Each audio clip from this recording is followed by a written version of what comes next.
Good evening. I'm Katie Kirk, and today I sat down with Sarah Palin for the second time, but this time after the election.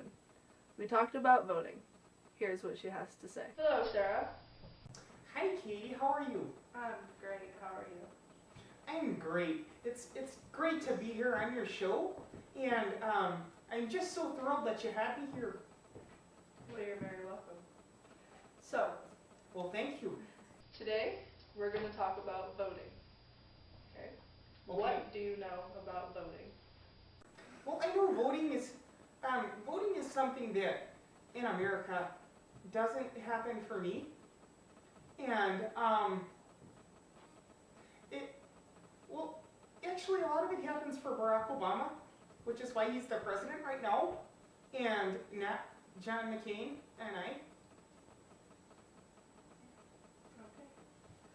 Okay. And how do you feel that the Democrat Barack Obama is president? Well, Barack Obama, you know, he's got a lot of things going for him right now. Like, he's got a lot of media coverage, that's for sure, being the president. And, well, honestly, there are some things that he does in office that I would not have done, and I'm not sure are really the best way to run America. And I think some of the American people are going to realize that in some of the upcoming years. Now, being that Barack Obama is president, could you tell me who can vote for their president or any official? Well, Katie, voting in this country, to vote, you have to be, well, two things. At least 18 years old, and as you know, you have to be a citizen of the United States of America, which means, well, Pablo from Mexico hopped the border last night. He can't just vote. He's got to become a legal citizen first before they'll let him into the polls. Okay. Now, does he have to register to vote? Well, yes, Katie. He's got to go to the supervisor of elections and bribe him or her in some way, shape, or form in order to become a legal voter. What are the ways people can vote? Like, I know you said polls was one of them. Now, is there any others? Well, there's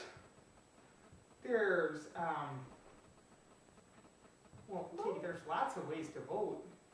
I mean, it's important to put your opinion out there some way, so you can have a say in the way the country's run. And I think our founding fathers knew that when they set up this system. And so, yeah, there's lots of other ways to vote. Okay. Now, we talked about who can register to vote and how to apply to register to vote.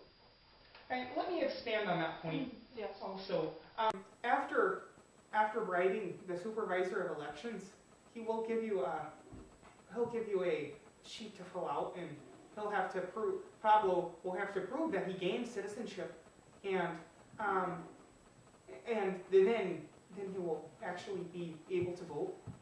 I see. Now, can you vote online, or not vote, but can you register to vote online? You know, well, Katie, it's I've got to tell you, the founding fathers who set up this great nation of ours so many years ago, they had lots of plans, and of course they didn't know about the situations we'd be in today and the technology that we'd have around, but I'm sure they provided for something like that. I see. In the Constitution, it provides for many changes in our society. So I'm sure somehow. What about the current methods of voting? Do you agree or disagree with any of them?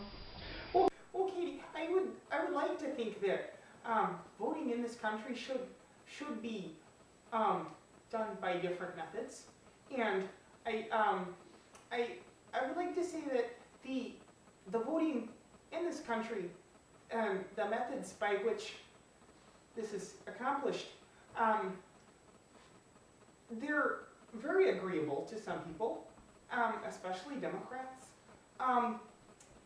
And as long as the Democrats are voting, Democrats will be empowering Washington. And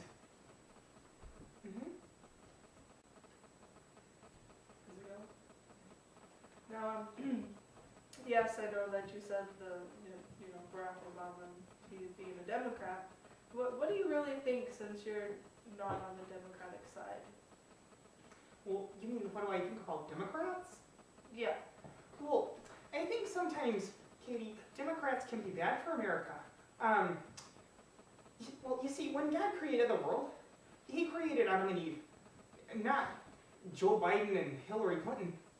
And on the fourth day, when He created all the other animals, other than the Democrats and Adam and Eve, He created dinosaurs and the rifle for the purpose of eliminating the world of evil and Democrats. Well, Sarah, it's a very interesting observation. I've never heard it put that way before.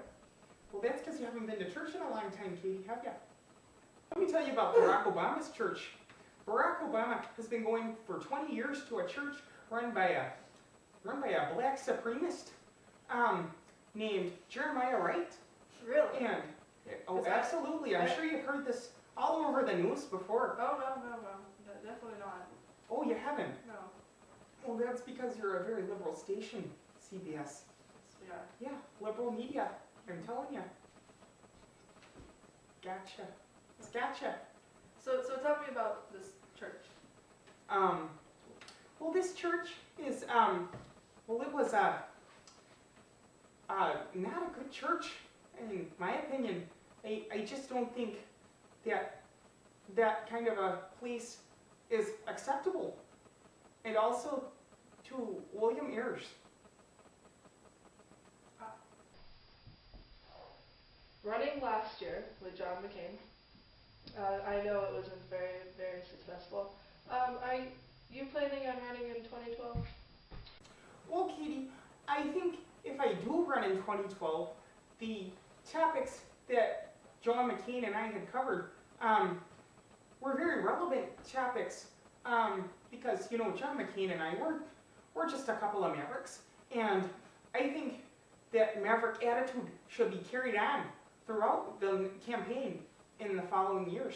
That is, if I choose to do one. But if I do choose to run for the presidency, the topics, the campaign, it's got to be all about job creation, because like millions of other Americans in this country, I am ill about our situation, our economy, and all the things we got going on here in this country.